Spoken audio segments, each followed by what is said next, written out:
الرحمن الرحیم۔ آج ہم بڑے ہی اہم موضوع پر گفتگو کرنا چاہتے ہیں، وہ ہے منشیات یعنی شراب، چرس، افیون، پوڈر، بھنگ اور حشیش اور دیگر جو منشیات میں جن چیزوں کا شمار ہوتا ہے ان کے حوالہ سے گفتگو کرنا چاہتے ہیں۔ عام طور پر ہمارے معاشرے میں اس طرف توجہ نہیں کی جاتی، اس کو ایک فیشن سمجھا جا رہا ہے اور اس کی حرمت کی طرف توجہ نہیں کی جا رہی۔ اس کی جو طبی نقصان ہے، انسان کی صحت پر نقصان پڑ رہے ہیں،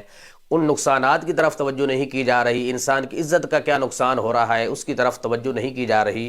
عام طور پر ایک ہی گناہ سمجھتے ہیں، لیکن یہ ایسا موذی گناہ ہے جو کئی گناہوں کا سبب بنتا ہے۔ یہی منشیات کا عادی آدمی قتل کرتا کہیں نظر آتا ہے، کہیں چوری ڈکیٹی کرتا نظر آتا ہے۔ عام طور پر یہ سمجھا جاتا ہے کہ صرف اپنی جان کے دشمن ہوتے ہیں، یا اپنی جان کے بھی دشمن ہوتے ہیں، یہ رشتہ داروں کے بھی دشمن ہوتے ہیں، پوری ملک پر بوجھ ہوتے ہیں، پوری ملک کے دشمن ہوتے ہیں۔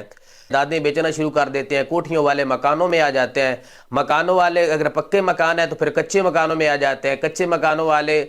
جھونپڑیوں میں آ جاتے ہیں، جھونپڑیوں والے پھر سڑکوں پر آ جاتے ہیں۔ سڑکوں پر جب آتے ہیں، سردی گرمی کی ذلت برداشت کرتے ہوئے یہ اپنی جان تک دے دیتے ہیں۔ یہ نشہ جو ہے اندر اندر سے انسان کو کھاتا رہتا ہے دیمک کی طرح، لیکن انسان کو اس کی خبر تک نہیں ہوتی۔ جب اس کو خبر ہوتی ہے تو پانی سر سے گزر چکا ہوتا ہے، پھر وہ کچھ بھی نہیں کر سکتا۔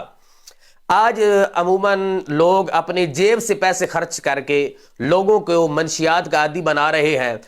عام طور پر یہ آواز سنائی دیتی ہے کہ اگر کسی سے دشمنی کرنی ہے تو اس کو گولی سے مارنے کی کوئی ضرورت نہیں ہے، اس کو منشیات کا عادی بنا دو۔ گولی والے جو مرے گا اس کا دشمن اتنا گولی سے مار کر اس کو خوش نہیں ہوتا جتنا منشیات میں مبتلا کر کے اس کو مار کے خوش ہوتا ہے، کیونکہ گولی والا مرے گا تو فقط ایک مرے گا، جب منشیات کا عادی بنے گا اس کی عزت پر بھی حملے ہوں گے، اس کے گھر والوں کی عزت پر بھی حملے ہوں گے، وہ زیادہ ذلیل ہو کر مرے گا۔ محتشم حضرات، ہمیں اس پر توجہ کرنی چاہیے، پوری امت مسلمہ کی خیرخواہی کرنی چاہیے، کیونکہ قرآن میں یہ بیان کیا گیا ہے کہ جس نے ایک آدمی کی جان بچائی گویا اس نے کل انسانیت کی جان بچائی، جس نے ایک انسان کو قتل کیا اس نے گویا کل انسانیت کو قتل کیا ہے۔ تو ہم تمام کو اس بارے میں کریکٹر اپنا ادا کرنا چاہیے۔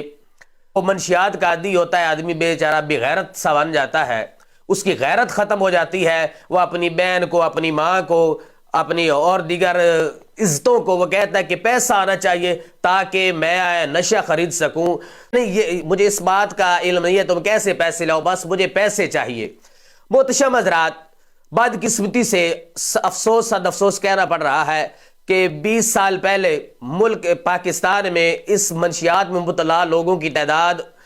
ہزاروں میں تھی، لیکن اب لاکھوں میں پہنچ چکی ہے۔ کوئی شہر اس سے بچا ہوا نہیں ہے، کوئی قصبہ بچا ہوا نہیں ہے، کوئی گاؤں، کوئی محلہ، کوئی گلی، ہر جگہ ان کے اڈے نظر آتے ہیں۔ بدقسمتی سے وہ بے غیرت لوگ جن کی غیرت مار چکی ہے، انہوں نے اس کو جائز سمجھ کے کاروبار بنا رکھا ہے، لوگوں کے بچوں کو، آنے والی ہماری نسلوں کو وہ تباہ و برباد کر رہے ہیں۔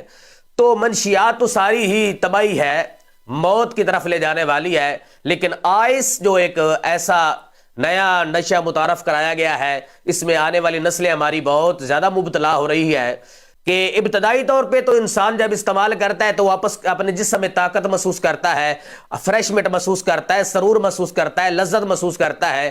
آہستہ آہستہ جب یہ ایسی چیزوں کو محسوس کرتا ہے پھر اس کے اور قریب جاتا ہے، جب اس کے اور قریب جاتا ہے تو اس کی بھوک ختم ہو جاتی ہے، اس کی پیاس ختم ہو جاتی ہے۔ بھوک اور پیاس ختم ہونے کی وجہ سے اس کا جسم کمزور ہونا شروع ہو جاتا ہے۔ جب جسم کمزور ہوتا ہے تو آدمی کا آہستہ آہستہ دل اور دماغ پہ کنٹرول ختم ہو جاتا ہے۔ جب دل اور دماغ پہ کنٹرول ختم ہوتا ہے تو نہ اس کو ماں کی پہچان رہتی ہے، نہ بہن کی پہچان رہتی ہے، نہ بیٹی کی پہچان رہتی ہے، نہ رشتہ داروں کی پہچان رہتی ہے۔ یہی وجہ ہے کہ آئے دن اخباروں پہ، میڈیا پہ جو ہم واقعات ریپ یعنی زنا جیسے سنتے رہتے ہیں اور برے برے خطرناک واقعات ہمیں سنائی دیتے ہیں، پڑھنے کو ملتے ہیں، تو ان جو یہ کرنے والے ہیں ایسا دھندا، وہ منشیات کے عادی ہوتے ہیں، وہ آئس کے عادی ہوتے ہیں، پاؤڈر کے عادی ہوتے ہیں۔ تو محتشم حضرات، ہمیں اگر ہم چاہتے ہیں اپنی آنے والی نسلوں کو بچانا تو ہمیں اس طرف اپنا خصوصی کریکٹر اور کردار ادا کرنا ہوگا۔ تو میں شراب کے حوالے سے عرض کر دیتا ہوں، شراب یہ تدریجاً آہستہ آہستہ رام، اس کے 3 مرحلے ہیں۔ سب سے پہلے اس کے بارے میں حکم نازل ہوا اللہ تعالیٰ نے قرآن مجید میں ارشاد فرمایا کہ یسألونک عن الخمر والمیسر قل فیہما اسم کبیر ومنافع للناس، کہ حبیب آپ سے یہ شراب کے بارے میں پوچھتے ہیں تو ان کو کہہ دو کہ اس میں نفع بہت کم ہے لیکن گناہ بہت کبیرہ ہے۔ تو ابتدائی اسلام میں کچھ لوگ پیتے رہتے تھے کیونکہ اس میں نفع بھی ہے گناہ بھی ہے، تو پھر دوسرے مرحلے میں پھر اس کی ایک اور حرمت نازل ہوئی پہلے سے زیادہ سخت، فرمایا لا تقربوا الصلاۃ وانتم سکارى حتى تعلموا ما تقولون، فرمایا کہ جب تم نشے کی حالت میں ہو تو نماز کے قریب نہ جاؤ یہاں تک کہ تمہیں علم ہو جائے کہ تم کیا بول رہے ہو۔ تو کچھ لوگ جب نماز کے وقت آنے والا ہوتا وہ شراب نہ پیتے لیکن دوسرے وقتوں میں وہ پیتے رہتے۔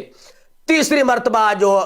آخری حکم آیا اور بالکل شراب کو حرام کر دیا گیا وہ یہ ہے، فرمایا یا ایھا الذین آمنوا انما الخمر والمیسر والانصاب والازلام رجس من عمل الشیطان فاجتنبوہ لعلکم تفلحون، فرمایا کہ اے ایمان والو شراب اور جوئے کے قریب نہ جاؤ، یہ ایک نجس ہے، یہ پلید ہے، یہ شیطانی عمل ہے، اگر کامیاب ہونا چاہتے ہو تو پھر شراب سے پرہیز کرو۔ محتشم حضرات، میرے آقا علیہ الصلوۃ والسلام کا بھی عظیم فرمان ہے، فرمایا کل مسکر حرام، ہر نشہ آور چیز حرام ہے۔ اور علامہ عابدین شامی رحمۃ اللہ علیہ نے بھی ایک کلیہ بیان کیا ہے، فرمایا لا ضرر ولا ضرار فی الاسلام، فرمایا نہ اسلام میں اپنے آپ کو نقصان دینا جائز ہے نہ دوسروں کو نقصان دینا جائز ہے۔ ہر وہ نشہ، ہر وہ منشیات جو انسان کو خود کو نقصان دیتی ہے اس سے انسان کو بچنا چاہیے۔ شراب یہ قطعی طور پر حرام ہے،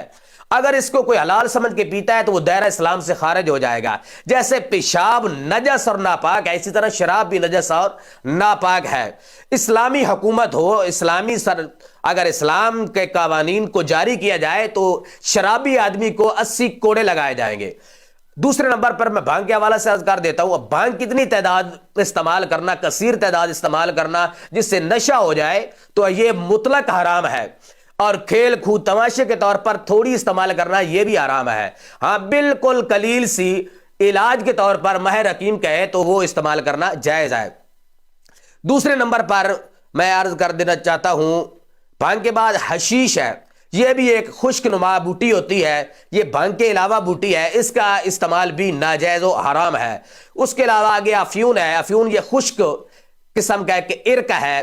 جو پوست خشخاش کے ڈوڈے سے نکلتا ہے، اس کو جب آدمی 4 دن تک پی لیتا ہے، استعمال کر لیتا ہے، پھر اس کا عادی بن جاتا ہے، جسم میں ایسا سوراخ ہو جاتا ہے کہ وہ جب تک پھر یہ استعمال نہ کرے اس وقت تک وہ سوراخ بھرتا نہیں ہے، جب آدمی چھوڑتا ہے تو اس کی موت واقع ہو جاتی ہے۔ اس کے علاوہ الکوہل جو ہے یہ عموماً پرفیوم وغیرہ میں استعمال کیا جاتا ہے، دوائیوں میں سینٹ میں استعمال کیا جاتا ہے، تو اس کی قلیل مقدار ہوتی ہے، وہ جائز ہے، لیکن بہتر یہ ہے کیونکہ پرفیوم اور سینٹ مارکیٹ میں اور بھی میسر ہیں، لہذا اس سے پرہیز کرنا چاہیے۔ اور سکون آور ادویات ہوتی ہیں وہ استعمال کرنا ماہر ڈاکٹر کے نسخہ کے مطابق جائز ہے۔ تمباکو نوشی یہ مکروہ تحریمی ہے کیونکہ اس کے ساتھ پھیپھڑوں کا مرض بنتا ہے، اس کی کھانسی ہو جاتی ہے، بلڈ پریشر کا آدمی مریض بن جاتا ہے، تو یہ تمام جو